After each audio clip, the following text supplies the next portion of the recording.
Warning, this content may be upsetting or disturbing to some audiences. Face and head stomped on so hard until it just... Former convicts of Reddit, what did happen to pedophiles in prison? I was in jail last year for drug charges. They put a convicted groper into our unit because the regular sexual charge unit was full or something. Anyways, I paid someone 2 soups to grope him. We were all watching TV when I hear my nig call my name behind me. He was standing right behind the groper, and reached around him and squeezed the hell out of his fat tits. This dude jumped out of his seat and everyone laughed. Best soups I ever spent. Spent 10 months in the Texas prison system for manslaughter. My first offense, and it was an accident, which is why it was a short sentence. They were typically berated and yelled at pretty badly. Most of them that stuck around the Gen Pop dorms were honest and just perverts. She was 16, he was 22.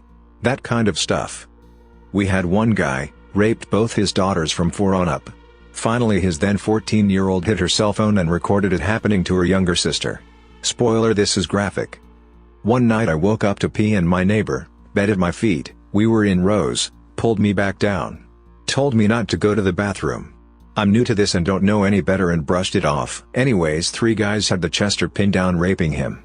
At this point all I really saw was blood or crap and then his face. It looked like a sock wrapped around a broomstick shoved sideways in his mouth to keep him quiet. The scary part was the sound. There were 56 men in the storm. There wasn't enough sound to wake up hardly anyone. All this lasted maybe 1 second and I went back to bed. I didn't sleep that night or the next at all. That man spent the rest of the time I had there with his head down, or swinging wildly at anyone who even looked at him wrong. The worst part is almost everyone acted like it was normal, and I didn't do a damn thing about it. I went with the flow.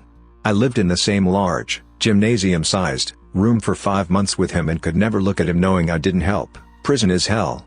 People act like it's what they deserve. If our government's elects spent 1 week in a prison we would see reform so fast.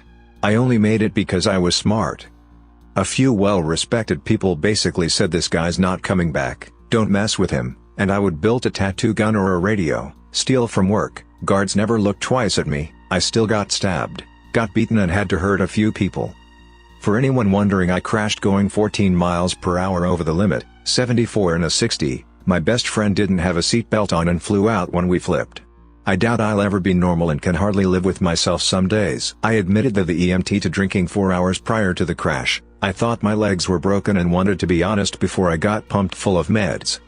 Even though I knew I was okay to drive and the blood work came back negative, a cop had me saying it on video and I got charged with manslaughter. Apparently screaming sorry at the top of my lungs at my dead friend's body, looked bad too, according to my lawyer, and made me look guilty. I signed a plea. Ex of mine went to prison in Brazil. Said an offender came in after he was processed. Both the inmates and the guards dressed him in a dress, wig, put lipstick on him, put out cigarettes on him, and beat the crap out of him. Didn't know if he made it or not. Most Chesters I encountered in jails and prisons were older, white guys.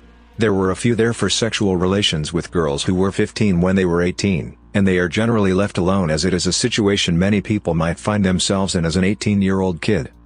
Older dudes do not get that leeway though. They are beaten, extorted, robbed, raped themselves, or killed by the alpha inmates. They really didn't like to kill the guys at the camp I was on as they are, like I said, older white guys. They typically have money on their books and go to commissary every week. They are an endless source of hygiene products and snacks. I've seen a line of inmates outside of a Chester's cell door with a list of items they each want him to order. For his sake, he better hope he's got the money on his books to satisfy all their wants. If he doesn't, it never ended well for him. At a county jail I was in Northern Virginia 1997, they would bring food carts up to each block with the appropriate number of trays and drinks for each inmate to receive one meal. It wasn't exclusive to Chester's, but if you saw a guy grab 2 trays back to back through the food slot, you knew someone either A, wasn't going to eat because of their crime, or B, they were put on a diet because whoever grabbed 2 trays thought that person was trash.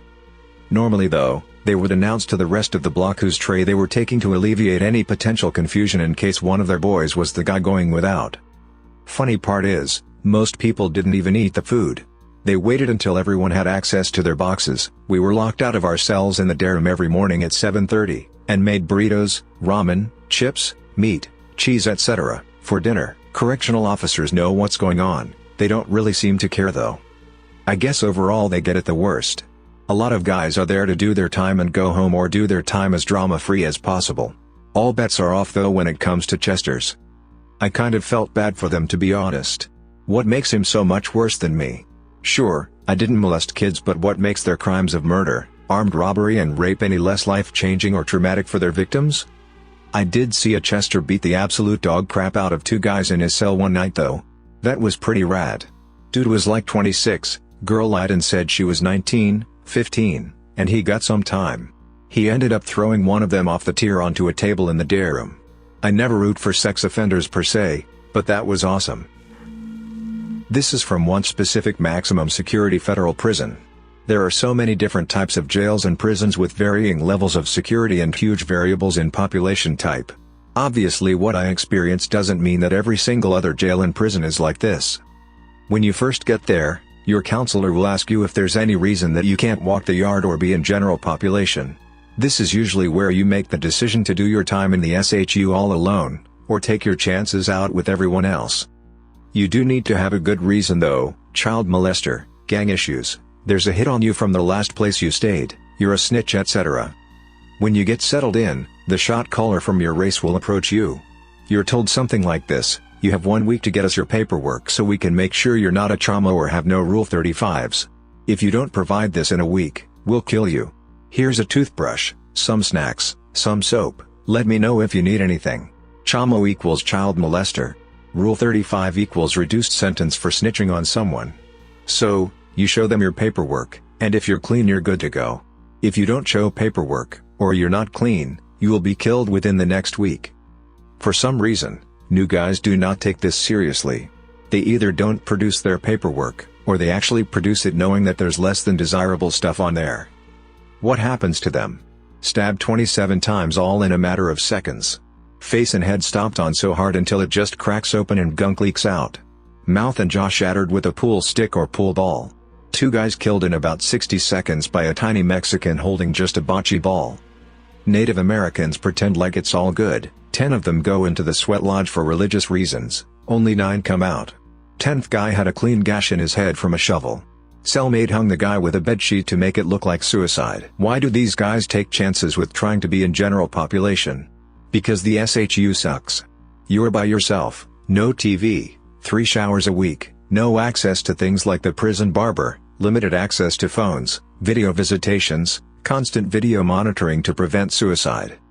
And every 18 months they ship you to a new prison. If you're looking at 40 years for child rape, that can be a long time to live in those conditions.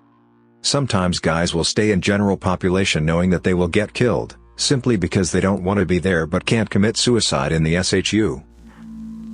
I work in a medium security state prison, and the short answer is nothing. Most COs are not allowed access to inmate records, and the ones who are don't usually spread it for fear of doing the paperwork involved with a stabbing. In our facility, inmates who act properly get a room to themselves, and this is by far the biggest deterrent to any misbehaving. Also, the saying here is, in prison you can be whoever you want. Many openly lie for fear of retaliation. In the rare case where the info gets out, they will be shunned by groups they don't really affiliate with anyhow. They most often find a level of acceptance with the many religious groups inside. Also in my facility, rape is almost unheard of.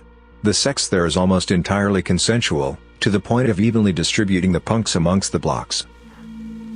I did 6 months in current Fromhold Correctional Facility, didn't even make it to Gen Pop before 2 huge guys from the same street found out that some Asian dude was in for touching his niece. This guy, my god, they approached him at lunch and snatched away his tray first.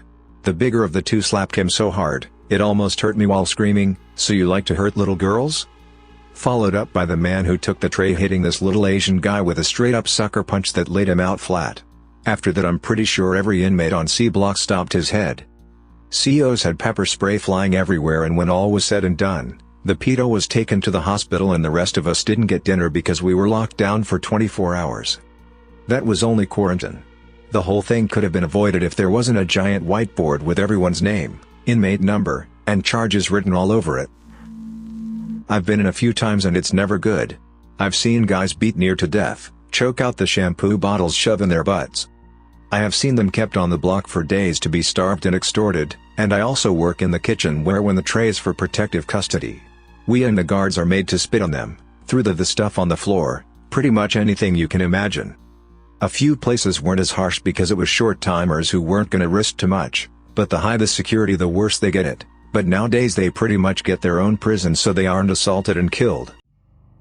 Thanks for listening to Radio TTS. Subscribe and like if you enjoyed disturbing and dark videos. We do also have some happy dandy duty content.